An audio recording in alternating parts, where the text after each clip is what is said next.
This is Andrew Bosin. I'm a technology lawyer. I'm based in New Jersey. Represent SaaS software and artificial intelligence early stage startup companies all across the US. I've built and scaled one SaaS startup as an entrepreneur and general counsel, Delaware C Corp, and I'm currently building an artificial intelligence analytics, predictive analytics platform for youth sports with partners. I'm also the general counsel. And I spend about 70 to 80% of my time in my law firm handling specific SaaS, AI, and software clients that have highly specialized needs. This video is for informational purposes only. It's not for legal advice. If you need legal advice, please call me at 201-446-9643. I'm sure on YouTube or wherever you're looking, you might be Googling SaaS startup success, or, how do I make a SaaS startup successful, or what are the legal tips or keys for SaaS startup success? And, after building and exiting from a SaaS startup and now building another AI web-based business and counseling SaaS and web-based clients for about 12 or 13 years now, I certainly don't have all the answers, but I have a lot of experience in building and scaling SaaS startups and counseling software entrepreneurs to know that the first ingredient is really hard work. There's simply no substitute for grit, tenacity, and hard work and rolling up your sleeves. I remember in my first startup, we'd have some success, then take a step back, then we'd take 2 steps up, and then we would take 2 steps backwards. There's simply nothing more important than having the mindset that you're going to work your butt off. Number 2 is money. Every week I speak to startups, and although if you Google 90% of startups fail, and there's reasons why. Yes, good business, bad business idea. Failing to execute, yes. But you can't do it without money. And I can't overemphasize enough the sheer amount of startups that simply do not have enough money to start a company, build a company, or scale a company. Some potential clients will call me. They don't even have enough money for my legal fees. And I'm always like, well, whatever app you're building, if iOS or Android does a push and you don't have a developer and you got to pay your developers, you're going to be paying your developers to fix the bugs or defects that occur as a result of those pushes. Or what if a potential client wants you to do some development work and to give so that they can, try out the software? Well, what are you going to do if you don't have any money?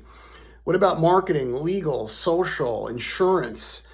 It's kind of mind-boggling, the amount of lack of thought that goes into a startup. But if you don't have a sufficient amount of capital or the ability to raise capital, and this does not mean when startups tell me, oh, well, our sales are going to explode and, we're going to scale through the ability because we're going to sell a lot of our software. That's not a good reason to go into business, and that's not a great plan. And that's not something I would say to an investor. The other thing that I get asked all the time is, where do I incorporate? How do I incorporate? What's the best vehicle for incorporating? Again, I'm not giving you legal advice. A lot of what I'm telling you today is just what I see as a lawyer and as an entrepreneur. It's really just pragmatic, which is, and again, talk to an accountant, talk to a CPA to determine the best legal structure for you. But if you want to bring on lots of people and you want to motivate people with sweat equity and you want to easily give out shares or get more shares, I find the best corporate entity is a Delaware C Corp. If you're just going to be yourself or one other person, you don't need funding ever. Let's say you guys are developers, you built a really cool app and you're starting to make money. An LLC is probably okay. But once you start to bring on more people or advisors or investors or sweat equity or a salesperson or this or that, it's very hard to do it within the parameters of an LLC. You need really strong website terms of use and privacy policies. I think there's a lot of confusion out there about all of these agreements. So let me try to just, give some clarity here. when you go to the bottom of any static website, wherever you're on, there should be in the footer a website terms of use and a privacy policy. Terms of use really deals with people going on the site and kicking the tires. The privacy policy deals with that also, but it deals with and letting your customers know what information you're taking from them, and simply put, what are you doing with that information? How are you storing it, maintaining it, using it, stuff like that. So if you're a SaaS or artificial intelligence vendor, not only do you need those two, you need also a customer subscription agreement, which deals with use of your software, limitations. You own all the IP, all the intellectual property, the number of users, limiting warranties, limiting liability, arbitration clauses, indemnification clauses, stuff like that. And you might need an end user license agreement if a large company is using your software and there's a lot of users.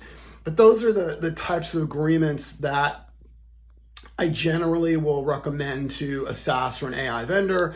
I also spend quite a bit of time speaking to SaaS and AI vendors about data and personal data, and what kind of data does their software take in from clients, and what are they doing with it, and what are the clients able to do with the data, especially with AI and output. They're putting certain information into the algorithm, and what is that spitting out in terms of output? Who owns that output? Does the customer, whatever they're putting into your AI platform, do they own that information or data, or they have a license to use that data? So, there's a lot of issues that people need to think through. I would say about 20% of my practice deals with SaaS or AI healthcare entities or vendors, always dealing with HIPAA and protected health information, things along the nature. I generally will give my clients an NDA. I give them my NDA. That's really from 50,000 feet what I see in terms of a SaaS or AI company and legal.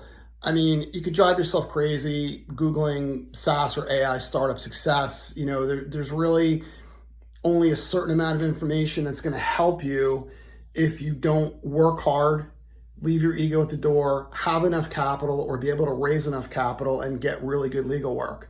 If you're building a SaaS, Delaware, or artificial intelligence startup all across the US, please contact me, Andrew Bosin. I'm located in New Jersey at 201-446-9643.